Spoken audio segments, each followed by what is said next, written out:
안녕하세요. 아래대 심리상담센터예요. 오늘은 불면증, 수면 과다, 기면증에 대해서 좀 얘기를 좀 나눠보려고 해요. 우선은 개념에 대해서 먼저 얘기를 좀 나눠볼게요. 우선은 불면증이라고 하면은 주 3회 3개월 이상 수면 시작이나 수면 유지하는 부분에 있어서 좀 어려움을 호소하는 부분이 있고요. 수면 과다 같은 경우에는 한 달 정도 좀 지속적으로 과다한 좀 졸음이 계속 오는 그런 부분이 좀 있어요. 그리고 기면증은 수면 발작이라고도 얘기하는데요. 주 3회 3개월 이상 수면을 좀 박탈을 당하거나 아니면 저항할 수 없는 수면 발작을 좀 일으키는 그런 부분이 좀 있어요. 그러면 특징에 대해서 좀 살펴보면요. 우선은 불면증 같은 경우에는 여성들이 좀 많이 경험하는 부분이 있어요. 성인 초기에는 이제 수면 시작하는 부분이 좀 어려운 부분이 있고요. 성인기 이제 중기나 아니면 노년기에는 이제 수면을 좀 유지하는 부분이 좀 어려워서 피로감을 좀 호소하거나 아니면 원기가 좀 회복이 좀 잘 안 되는 그런 부분이 좀 있어요. 그리고 수면 과다 같은 경우에는 15세에서 30세에 좀 시작하는 경우가 많이 있고요. 아침에 잠 깨는 게 좀 많이 어려워서 비몽사몽한 그런 부분이 좀 많이 있어요. 그리고 내가 좀 나를 좀 제대로 좀 조절하지 못하는 것 같아서 어떤 충동적인 행동을 한다던가 우울감을 호소한다던가 아니면 과식으로 좀 체중이 좀 많이 나가는 그런 부분이 좀 있고요. 기면증 같은 경우에는 청소년들이 좀 많이 경험하는 부분이 있고요. 부적절한 상황에서 자꾸 잠을 좀 자는 그런 부분이 좀 있어요. 그러면 왜 불면증이나 기면증이나 수면 과다가 일어나는지 원인에 대해서 간단하게 좀 살펴보면요.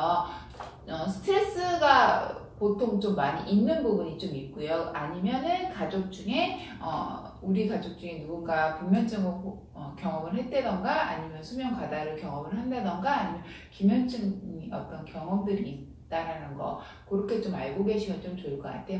그러면 진단은 좀 어떻게 하는지 간단하게 좀 살펴보면요. 불면증 같은 경우에는 주 3회 3개월 이상 한 가지 이상 수면 유지가 어렵거나 수면 시작하는 게 좀 어려운 그런 부분이 좀 있고요. 수면 과다 같은 경우에는 주 3회 3개월 이상 수면을 7시간 이상을 잤는데도 불구하고 한 번 이상 너무 과도한 졸음으로 내가 어떻게 좀 못하겠다든지 아니면 피로감을 좀 호소한다던가 아니면 잠 깨는 게 너무 어렵다라는가 그런 부분이 좀 있어요. 그리고 기면증 같은 경우에는 주 3회 3개월 이상 한 가지 수면 욕구로 인해서 내가 너무 잠을 자고 싶은 욕구 너무 강하다라든지 아니면은 깜빡 잠을 좀 잠다든지 그런 부분이 좀 있어요. 그래서 불면증이든 수면 과다든 기면증이든 주 3회 3개월 이상 된다는 거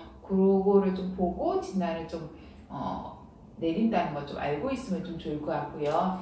이것도 감별해서 좀 봐야 되는 부분이 있는데요.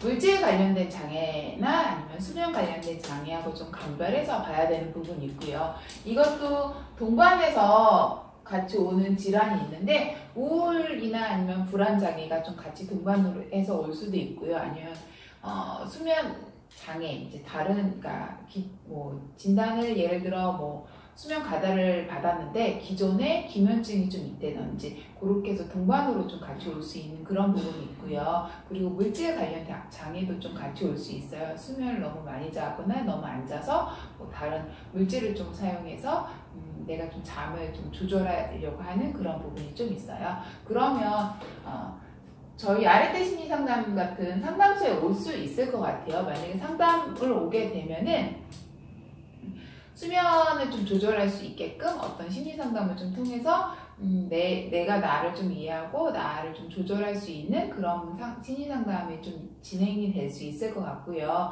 그리고 만약에 아이가 오면 이제 부모 상담을 좀 통해서 아이를 좀 어떻게 케어해야 되는지 그런 부분을 좀 안내해 드릴 수 있을 것 같아요. 그리고 불면증이나 수면 과다 등 기면증 같은 경우에는 약을 좀 복용할 수 있는데 중추신경 자극제 약이 있거든요. 그래서 그런 약을 좀 복용을 해서 수면을 좀 조절할 수 있는 그렇게 할 수 있을 것 같아요.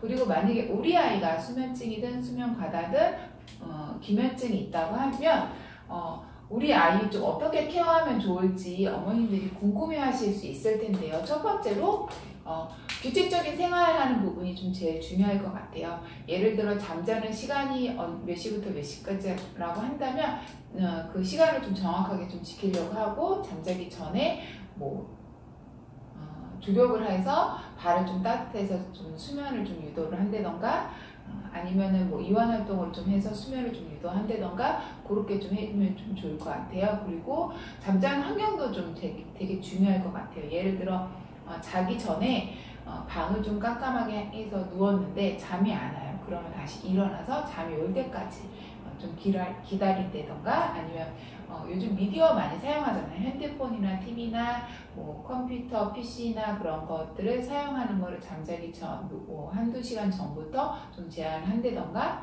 뭐 그런 식으로 해서 잠자는 환경을 좀 개선하는 그런 부분도 좀 필요할 것 같아요.